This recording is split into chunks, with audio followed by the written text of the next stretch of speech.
நமஸ்காரங்க.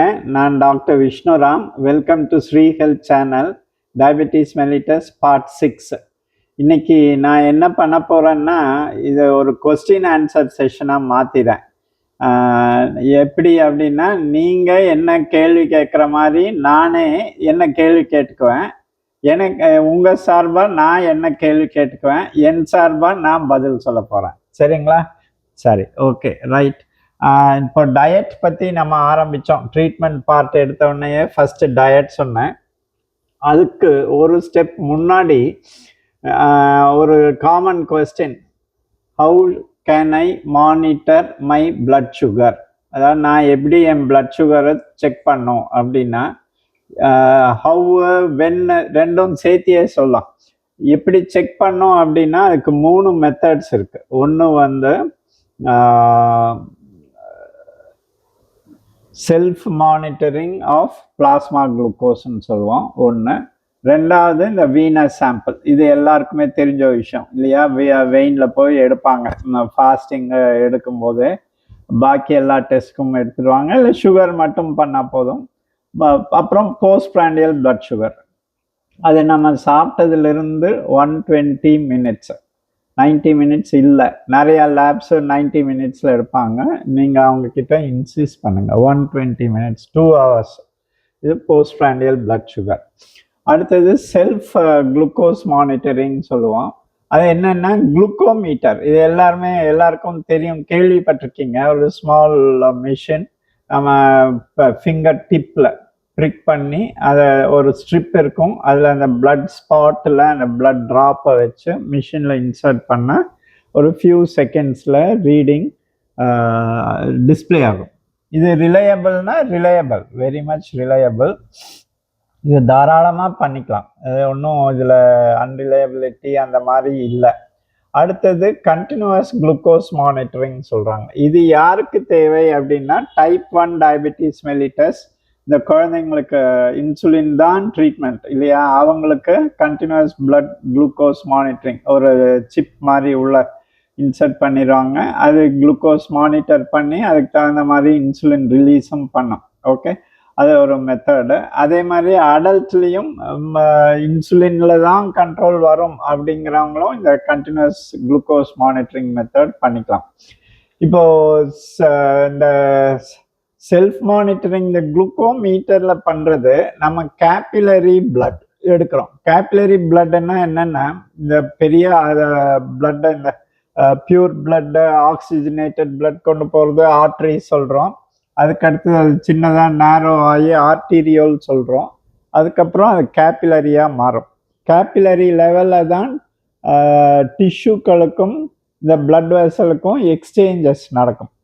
அதுக்கப்புறம் வர்றது வென்யூல், அப்புறம் வெயின் அப்படின்னு இந்த எக்ஸ்சேஞ்ச் முடிஞ்ச பின்னாடி திருப்பியும் ஹார்ட்டுக்கு போகிற பிளட்டு. இப்போ கேபிலரி பிளட்டு ஆர்டீரியல் பிளட் டைரெக்டாக வர்றதுனால ஒரு 15 மில்லிகிராம் வீனஸ் சாம்பிளை விட ஜாஸ்தியாக இருக்கு. சரிங்களா? இதுதான் மானிட்டரிங் பிளட் குளுக்கோஸ். ஒன்று self monitoring glucometer, Venus sample, அப்புறம் கண்டினியூஸ் பிளட் குளுக்கோஸ் மானிட்டரிங். இது 3 யார் எப்போ எது செய்யணும் அப்படின்னா, இப்போ 30 வயசுக்கு மேலே இருக்கவங்க, ஃபேமிலி ஹிஸ்ட்ரி, அப்பாவுக்கு இருக்கு, அம்மாவுக்கு இருக்கு, சிப்ளிங்ஸ் கூட பிறந்தவங்களுக்கு இருக்குது அப்படின்னா ஒன்ஸ் இன் அ இயர் பண்ணிக்கலாம். அல்லது ஒபீஸாக இருக்காங்க, சுகர் பிளட் ப்ரெஷர் ஜாஸ்தியாக இருக்குது, கொலஸ்ட்ரால் ஜாஸ்தியாக இருக்குது, அதுக்கெல்லாம் ட்ரீட்மெண்ட்டில் இருக்காங்கன்னா இவங்களும் ஒன்ஸ் இன் அ இயர் பண்ணிக்கலாம். அதே மாதிரி தைராய்டு பீப்புள், இவங்களுமே ஒன்ஸ் இன் அ இயர் பண்ணுறது நல்லது. நிறைய பேர் டிஎஸ்ஹெச் மட்டும் பண்ணால் போதும் அப்படின்னு இருப்பாங்க. ஏன்னா தைராய்டு டிசீஸ் இருக்கும்போது சுகர் வர்றது கொஞ்சம் மாஸ்க் ஆகிடும். ஏன்னா வெயிட் ரிடக்ஷன் இருக்காது. அதே மாதிரி டயர்டாக ஃபீல் பண்ணுறது இந்த தைராய்டுனால, தைராய்டு கம்மியாக வேலை செய்கிறதுனாலையும் அவங்களே அசியூம் பண்ணிக்குவாங்க. ஸோ இவங்களுமே ஒன்ஸ் இன் அ இயர் வெறும் டிஎஸ்ஹெச் மட்டும் பார்க்காம ரொட்டீன் செக், ஃபுல் செக் பண்ணும்போது கண்டுபிடிச்சிடலாம். எல்லாருமே 40 இயர்ஸுக்கு மேலே பண்ணிக்கலாம். சரி, இது டயபெட்டிஸ் இல்லாதவங்க. டயபெட்டிஸ் இருக்கவங்க எப்படி பண்ணணும் அப்படின்னு கேட்டிங்கன்னா, இப்போ செல்ஃப் மானிட்டரிங் குளுக்கோமீட்டரில் மானிட்டர் பண்ணுறவங்க ட்ரீட்மெண்ட் ஆரம்பித்த உடனே பண்ணணும். அப்புறம் ஃபர்ஸ்ட் இனிஷியல் டேஸில் வேரியஸ் டைமிங்கில் பண்ணிக்கணும். சரிங்களா? அதுக்கப்புறம் எப்பெல்லாம் அவங்களுக்கு சிம்டம்ஸ் அப்நார்மலாக தெரியுது, முக்கியமாக இந்த லோ சுகர் சிம்டம்ஸ் சொன்னேன் இல்லையா, ஹைப்போகிளைசீமியா, அந்த சிம்டம்ஸ் வரும்போதும் அவங்க செஞ்சு பார்த்துக்கலாம். இதுதான் இந்த கேப்லரி மெத்தட் வீனஸ் சாம்பிளோடைய பெரிய அட்வான்டேஜ். ஏன்னா ஹெச்பிஏ1சி வந்து இந்த லோ சுகரை என்றைக்குமே ரிஃப்ளெக்ட் பண்ணாது. சரிங்களா? ரைட். அப்புறம் வீனஸ் சாம்பிள் இவங்க வந்து இனிஷியல் டேஸில் ஃப்ரீக்வெண்ட்டாக பண்ணிக்கலாம். கான்ஸ்டண்ட்டாக ஸ்டெடியான பின்னாடி occasionally they can do. And abnormal symptoms இருக்கும்போது செஞ்சுக்கலாம். அதே மாதிரி வீனஸ் சாம்பிளிங் அவங்களும் வந்து ஒன்ஸ் இன் 3 months பண்ணிக்கலாம். Once in year full check பண்ணலாம். அடுத்தது ஹெச்பிஏ1சி ஒன்ஸ் இன் 3 months பண்ணுமான்னா நான் முன்னாடியே சொல்லியிருக்கேன். அமெரிக்கன் டயபெட்டிக் அசோசியேஷன் ரெக்கமெண்டேஷனே வந்து ட்வைஸ் a year பண்ணால் போதும். அல்லது ட்ரீட்மெண்ட் மெத்தட் மொடாலிட்டி சேஞ்ச் பண்ணும்போது, இப்போ ட்ரக்ஸ் மாத்திரம் அப்படிங்கும்போது ஒன்ஸ் இன் 3 months பண்ணிக்கலாம். சரிங்க, சரி. இது regarding how should I monitor my blood glucose. ரெண்டாவது கொஸ்டின், நான் ஏன் கிளைசெமிக் இண்டெக்ஸ் பற்றி தெரிஞ்சுக்கணும் இல்லையா? போன செஷன் ஃபுல்லாக கொஞ்சம் டீட்டெயிலாக கிளைசெமிக் இண்டெக்ஸ் பார்த்தோம். இப்போ நான் ஏன் தெரிஞ்சுக்கணும் அப்படின்னா 2 ரீசனுக்காக. முதல் ரீசன் என்னன்னா, ஹை கிளைசெமிக் இண்டெக்ஸ் டயட், இந்த 70+70க்கு மேலே இருக்கிறது சொன்னோம் இல்லையா, அதை சாப்பிடும்போது உங்களுக்கு பிளட் குளுக்கோஸ் லெவல் டக்குன்னு ஜாஸ்தி ஆகும், ஸ்பீடாக ரைஸ் ஆகும், அதிகமாகவும் ரைஸ் ஆகும். ஸ்பீடாக ரைஸ் ஆகுது அப்படின்னா என்ன அர்த்தம்? ஈஸியாக டைஜஸ்ட் ஆகி ஈஸியாக அப்சர்வ் ஆகி போகுது இல்லையா? அதுதான் பேசிக் ரீசன். அது நல்ல விஷயமா கெட்ட விஷயமா? நான் ஒரு ஆஸ்பெக்டில் பார்த்தா இட்ஸ் ஓகே சொல்லலாம். இன்னொரு ஆஸ்பெக்டில் என்ன ஆகுது அப்படின்னா, blood sugar blood glucose level 70 milligrams போகும்போது இன்சுலின் ரிலீஸ் ஆக ஆரம்பிச்சிடும்.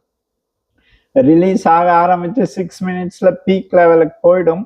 15-20 நிமிஷத்துல இன்சுலின் டீக்ரேட் ஆகிடும். இதுதான் இன்சுலினுடைய லைஃப் சைக்கிள். இந்த 15-20 நிமிஷத்துக்குள்ளார இந்த பிளட் குளுக்கோஸ் ரைஸ் ஆகிறத இன்சுலின் டக்குன்னு என்னென்ன செய்யணுமோ செஞ்சு கொடுத்துட்டு போயிடுது. சரிங்களா? ரைட். இப்போ நீங்கள் ஹை கிளைசெமிக் இண்டெக்ஸ் டயட் சாப்பிடும்போது இன்சுலின் ஃபாஸ்ட்டாக ரிலீஸ் ஆகுது, திருப்பியும் ஃபாஸ்ட்டாக செட்டில் ஆகிடுது. இது அடிக்கடி நடக்கும்போது அந்த பீட்டா செல் ஃபெயிலியர்னு சொல்கிறோம். பீட்டா செல்ஸ் தானே நம்ம இன்சுலின் ப்ரொடியூஸ் பண்ணுது. அதே மாதிரி அந்த ஸ்டோரேஜும் காலி ஆகிடுது அடிக்கடி ஜாஸ்தியாக. ஒரு காலகட்டத்தில் சலிப்பு வந்துடும் இன்சுலினுக்கு. என்ன ஒரு தடவை ஸ்பீடாக செஞ்சோம், 2வது தடவை அடிக்கடி கிளைசெமிக் இண்டெக்ஸ் ஜாஸ்தியாக வந்துட்டே இருக்கேன். ஸோ அது ஒரு ரீசன். இன்னொரு ரீசன் நீங்கள் ஏன் தெரிஞ்சுக்கணுன்னா, நிறைய பேர் நான் லோ கிளைசெமிக் இண்டெக்ஸ் டயட் தான் சாப்பிட்றேன் அப்படின்ட்டு கலோரிஸை எக்கச்சக்கமாக சாப்பிட்றேன்.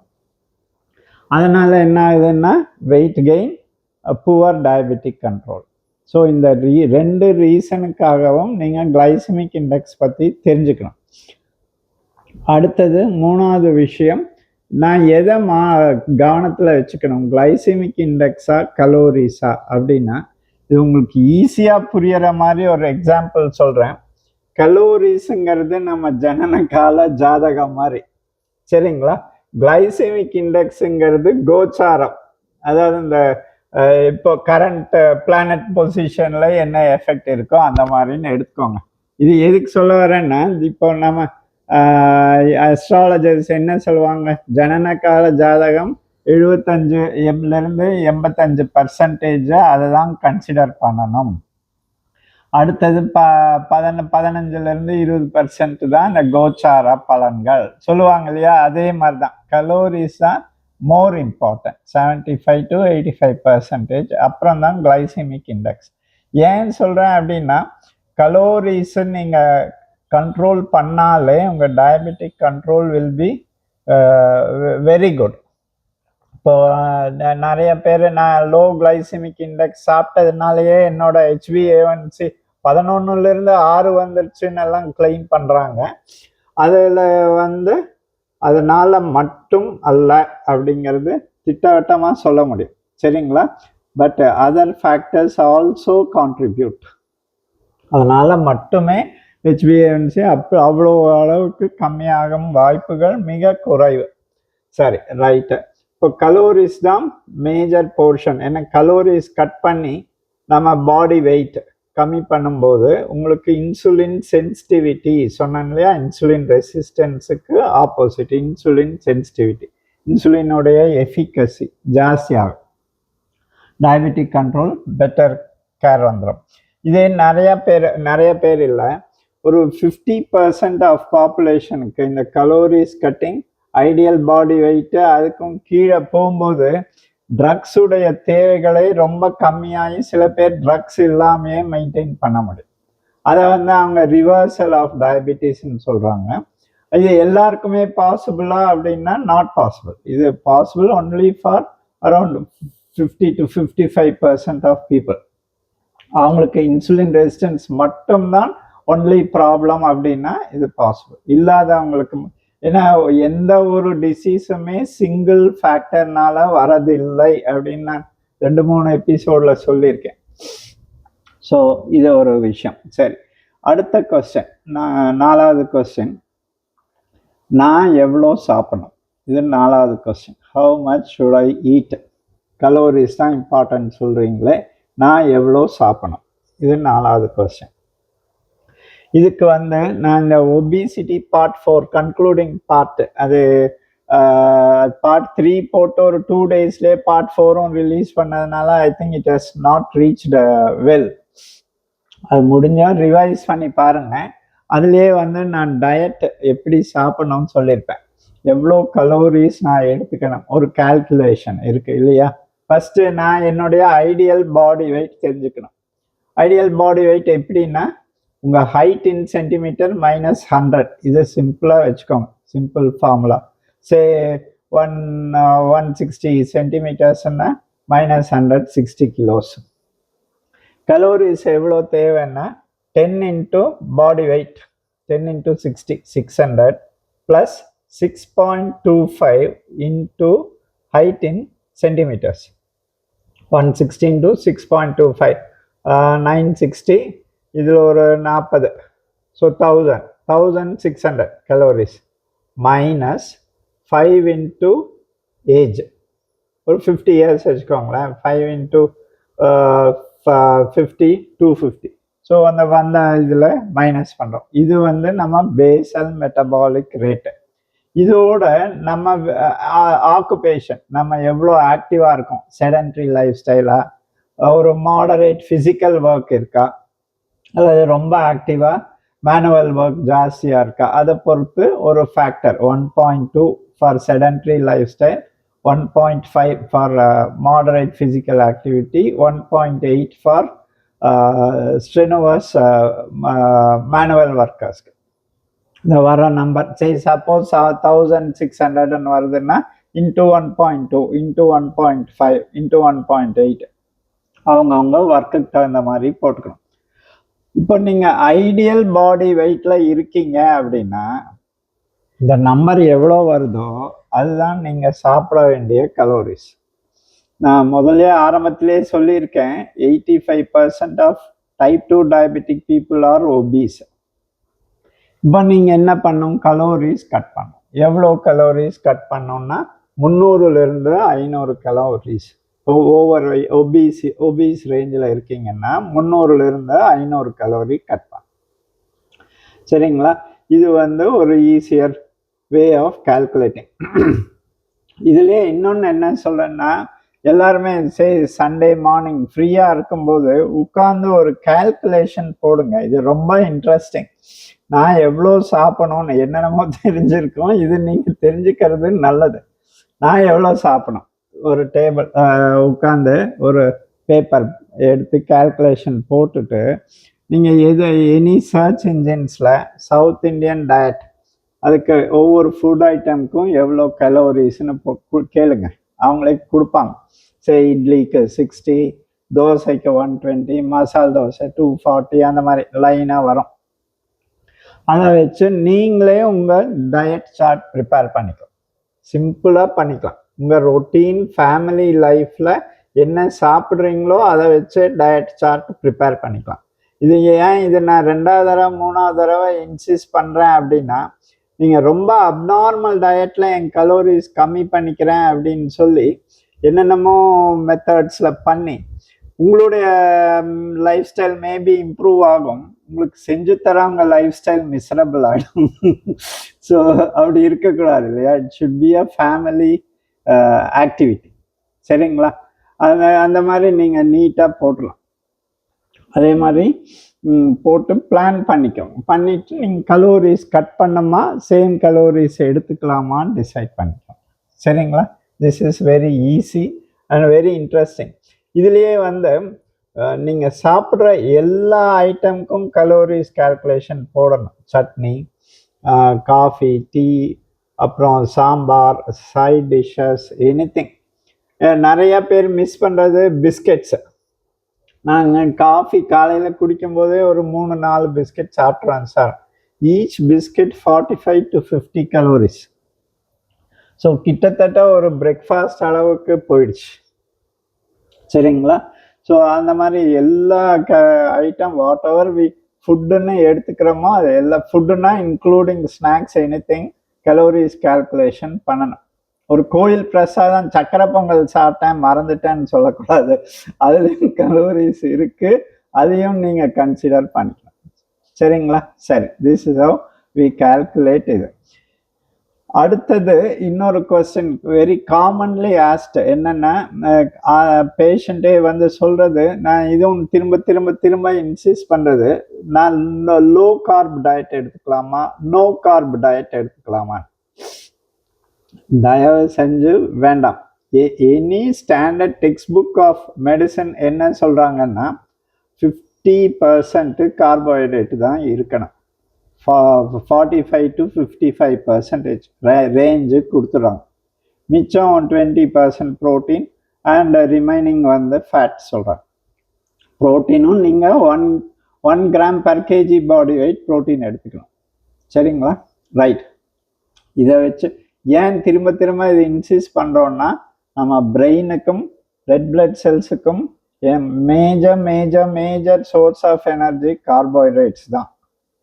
ரெண்டாவது, நீங்கள் கார்போஹைட்ரேட்ஸ் ரொம்ப கம்மியாக சாப்பிட்டு ப்ரோட்டீன் அண்ட் ஃபேட் அதிகமாக எடுக்கும்போது ப்ரோட்டீனும் ஃபேட்டுமே திருப்பியும் கார்போஹைட்ரேட்டு தான் நம்ம உடம்புல கன்வெர்ட் ஆகும். கெமிக்கல் ரியாக்ஷன்ஸ் சொன்னேன் இல்லையா? நிறையா ஃபேக்ட்ரிஸ் வச்சுருக்கோன்னு. ஒரு ஃபேக்ட்ரியில் இந்த வேலை நடக்கும்.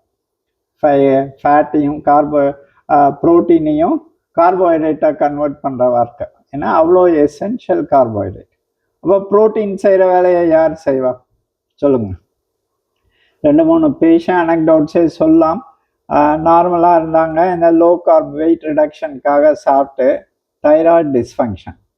ஓகே, அடுத்தது இது எல்லாமே ரைஸ் ஆகிடுச்சு. Lipid levels, total body cholesterol, triglycerides எல்லாமே ரைஸ் ஆகிடும். ஸோ ஹார்மோன் இம்பேலன்சஸ் வரும், இது எல்லாமே வரும். ஸோ அதை அவாய்ட் பண்ணணும். சரிங்களா? ரைட்டு. அடுத்தது வந்து நான் நான்வெஜ் சாப்பிட்லாமா? இப்போ நீங்கள் வெஜிடேரியன்னா இந்த கொஸ்டின் இல்லை, நீங்கள் வெஜிடேரியன். ஓகே, நான்வெஜ் சாப்பிட்லாமா அப்படின்னா, இஃப் யூ ஆர் நான் வெஜிடேரியன் யூ கேன் டேக் நான் வெஜிடேரியன் ஃபுட்டு. இந்த கலோரி கான்சன்ட்ரேஷனோட எடுத்துக்கணும். நம்பர் 1. நம்பர் 2 என்னென்னா, உங்களுக்கு கூட என்னென்ன இருக்குது? ஹை பிளட் ப்ரெஷர் இருக்கா, ஹை கொலஸ்ட்ரால் லெவல்ஸ் இருக்கா, ஹார்ட் இஷ்யூஸ் இருக்கா, கிட்னி இஷ்யூஸ் இருக்கா? இது ரொம்ப ரொம்ப இம்பார்ட்டண்ட். இந்த இஷ்யூஸை பேஸ் பண்ணி தான் உங்கள் ஃபுட்டு, நான் சொல்கிற இந்த டயட் இதுவுமே மாடிஃபை பண்ணிக்கணும். சரிங்களா? ஸோ ஐ திங்க் அடுத்தது வந்து நடுவில் பசிச்சதுன்னா நான் என்ன சாப்பிடணும்? What snacks can I eat? இந்த 11 o'clock, இந்த 4 o'clock அந்த மாதிரி. பெஸ்ட்டு வந்து சாலட்ஸ், குக்கும்பர், தக்காளி, ஆனியன் அந்த மாதிரி வச்சு சாலட்ஸு. அப்புறம் ஃப்ரூட்ஸு, கொய்யா, பப்பாயா, பைனாப்பிள், ஆப்பிள்ஸ், இது பெஸ்ட்டு. ஓகே, இல்லை இது ரொம்ப போர் அடிக்குதுன்னா சம் வெரைட்டி ஆஃப் சுண்டல்ஸ் அந்த மாதிரி எடுத்துக்கலாம். அதுவுமே கலோரி கான்சன்ட்ரேஷனோட தான் நீங்கள் மைண்டில் வச்சுக்கிட்டு தான் எடுத்துக்கணும். சரிங்களா? இன்னும் ஒரு 7-8 கொஸ்டின் இருக்குது. We'll see it in the next week. Thank you. All the best.